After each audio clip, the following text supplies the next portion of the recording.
Alright, so welcome to my garden. So a lot of people have been asking me to make sort of like a guide or a video of some sort on how it was that I created my raised bed. So this is what I'm going to do today.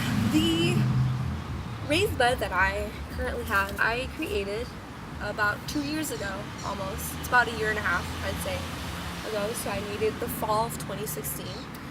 And I've had it ever since, and it's the only one that I have, and I've been growing vegetables organically. So I don't apply any synthetic chemicals, I don't apply pesticides or fertilizer or herbicides to my garden or my crops. So that is what I've been doing, and it's worked so far. I have learned a lot of different techniques over time in school. So I am an environmental studies major in college, and I took a class last semester on sustainable, well no, it was agroecology. I'm taking a sustainable agriculture class now that sort of emphasizes some of the things that I have learned in the past in my agroecology class. And for my agroecology class, we had to conduct an experiential learning project where we were assigned a plot from the organic garden, and I learned a lot about organic gardening and integrated pest management and different methods that you can apply in your garden to deter pests and to keep your crops healthy organically. So that's what I'm going to be talking about today. I just saw a lizard jump on my camera, and then it jumped right off, so I don't know if that maybe shook the camera a little, whatever. I just thought it was funny and I wanted to point it out.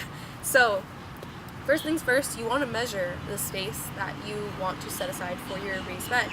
I should have measured before I started this video. I did not measure it, so I'm just going to play it by ear. I'd say that my bed is about 5.5 feet by 3 feet. So that's 5.5 feet in length and 3 feet in width.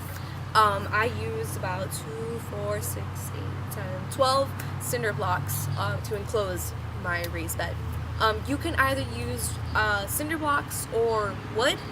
I used cinder blocks because it was the cheaper option, and I want to create a second raised bed right next to this one. So when I make it, I do want to use wood for that raised bed, so I will document that process, and hopefully that will give you a step-by-step guide on how to make your raised bed. But for now, I'm just going to explain how it was that I made this one. It's sort of hard work. You are going to get sweaty, you're going to get dirty, and that's okay because that's always fun, in my opinion. So like I said, measure the space that you want to set aside for your bed. I live with my parents, so I say I was given a space towards the back of my backyard and close to the fence. So this is the space that I was allotted, and so I have walkability in my garden in about 3/4 of the raised bed, because the space that's closest to the fence I cannot walk by, and that is fine for me. When you make your raised bed, you do want to pay attention to these little things, and you might want to tweak some things to cater to your preferences. So if you do want walkability around the entire space, you should keep that in mind when you are creating your raised bed, to have enough space to reach in from all parts. I know that I have enough space to reach in from here and from the sides, and that's all I care about, so that works for me.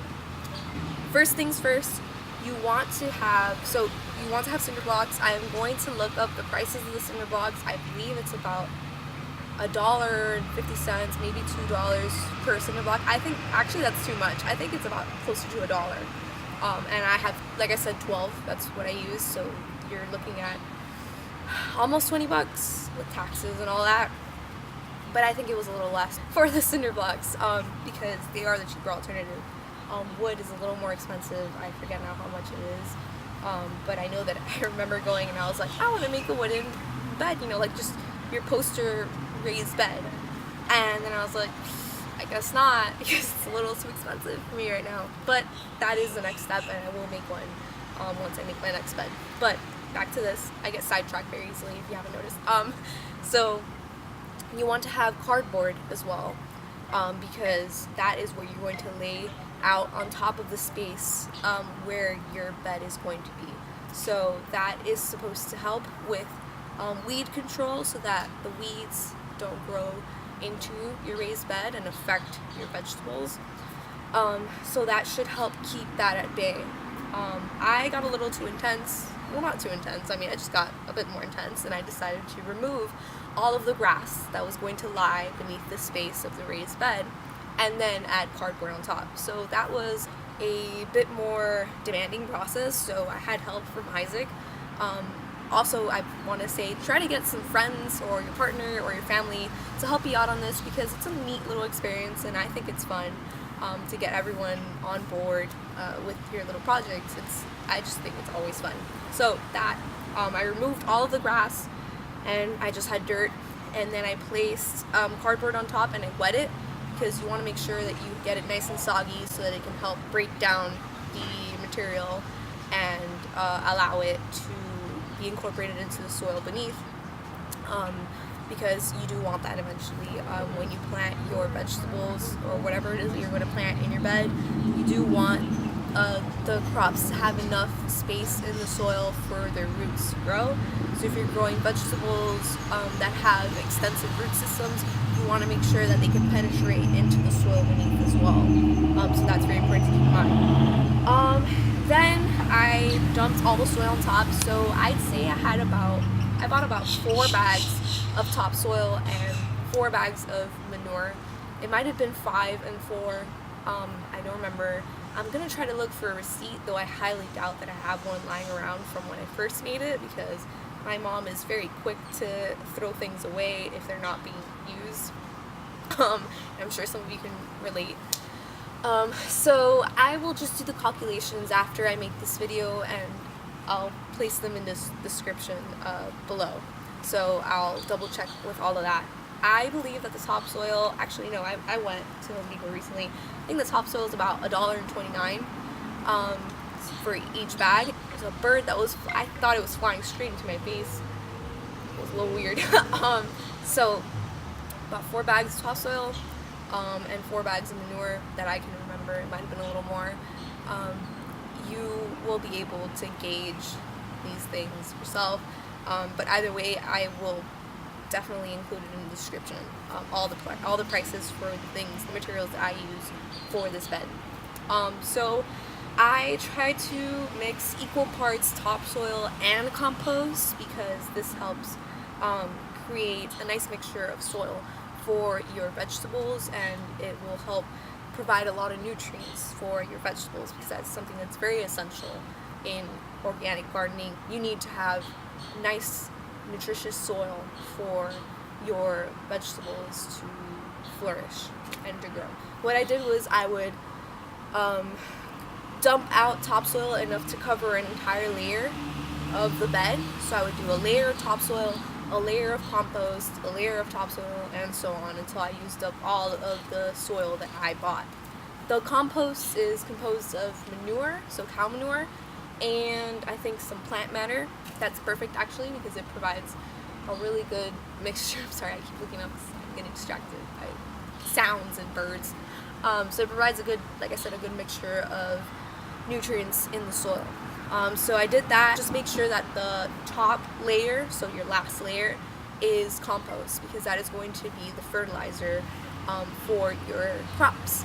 So once I did that, it's very simple.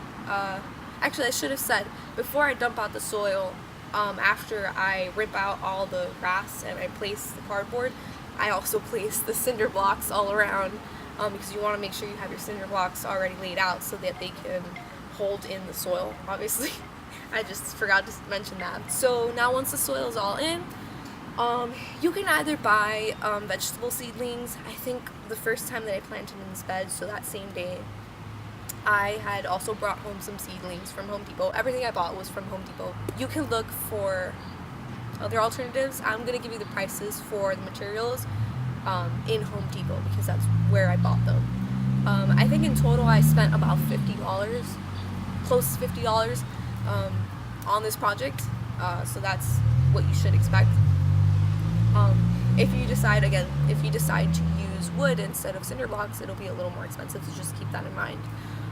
So once I did that, I planted some seedlings. I think some of the first things I planted were basil, tomatoes, kale, oh, and cilantro. I think I started with those to gauge how it was that this was going to go.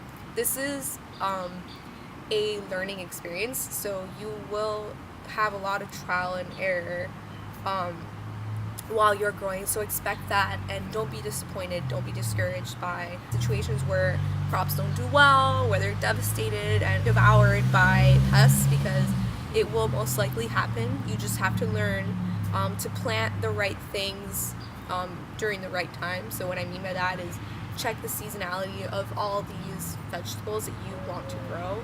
So make sure that you're planting them during the right season so that they can do well and that they can grow, because sometimes they'll grow but they just won't do very well, and they probably won't grow to their full potential, and they might be vulnerable in that situation to different plagues and different pests taking over the plant essentially. So just keep that in mind. And so yeah, like I said, I planted basil, tomatoes, and kale and cilantro. And I remember my basil not doing very well at all. I think it had some sort of blight, or it had like these like splotchy little like spots all over the leaves, and so it didn't do very well. It might have been some sort of pest. I know I've definitely read about it recently, and I forget now what it was that it had. But I'm gonna try to grow basil again, and trial and error, and just keep trying, because you'll probably learn eventually what works best in your area. Even though South Florida is for the most part subtropical, there are microclimates in each part of South Florida, so you will learn these things as you grow. In my area, it seems to be very hot, but it doesn't really get that humid during this time. So the sun is strong enough for my plants to grow and to properly photosynthesize, but it isn't very humid, so I have to water them pretty often. So yeah, that was honestly the only time.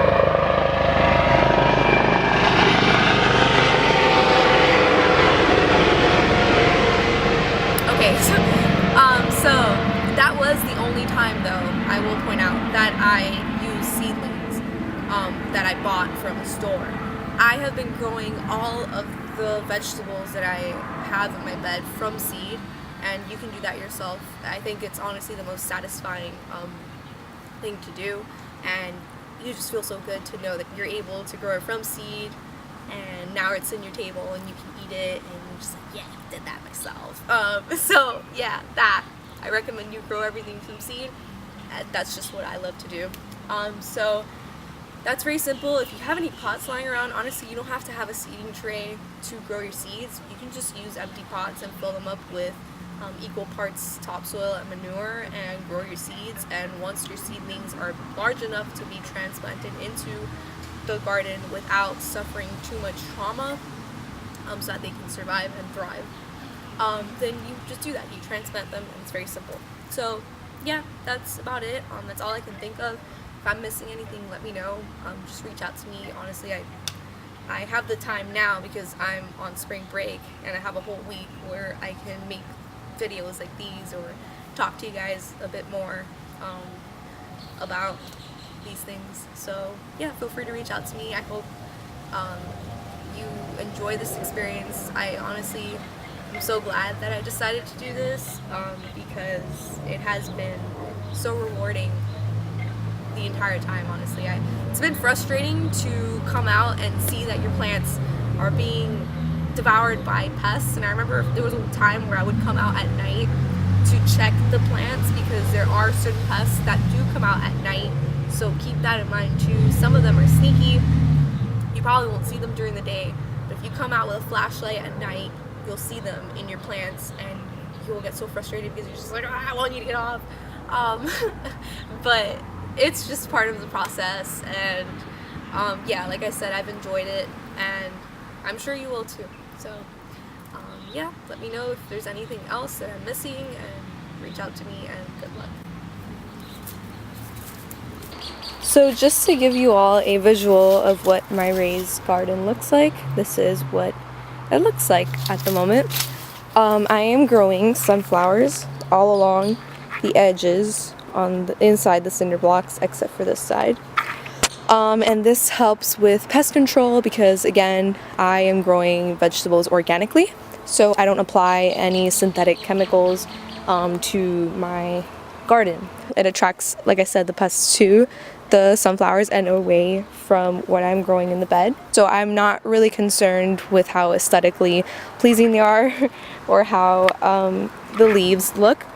As you can see here, I'm growing tomatoes. These are cucumbers, which are vining up these branches. You have to get creative.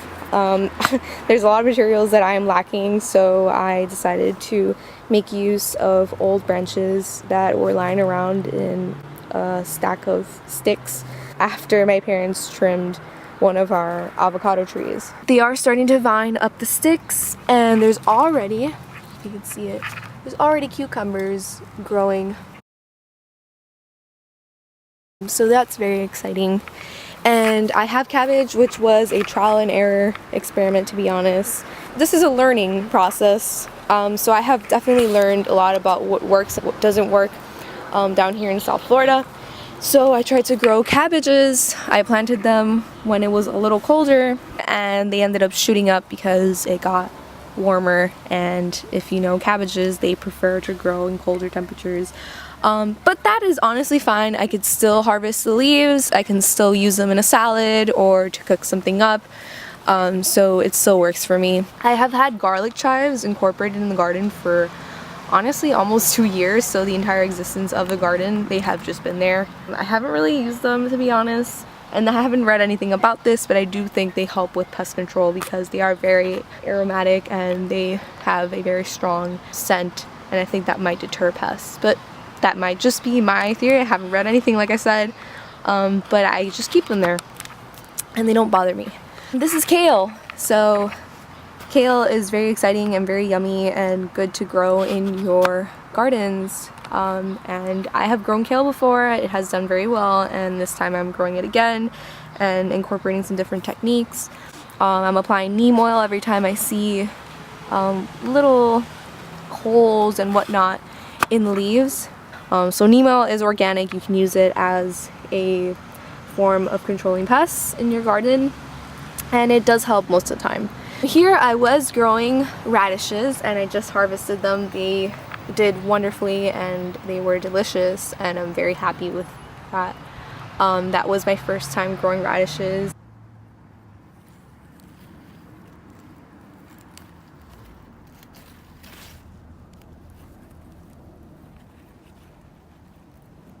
They grew very big and healthy, and that was really exciting.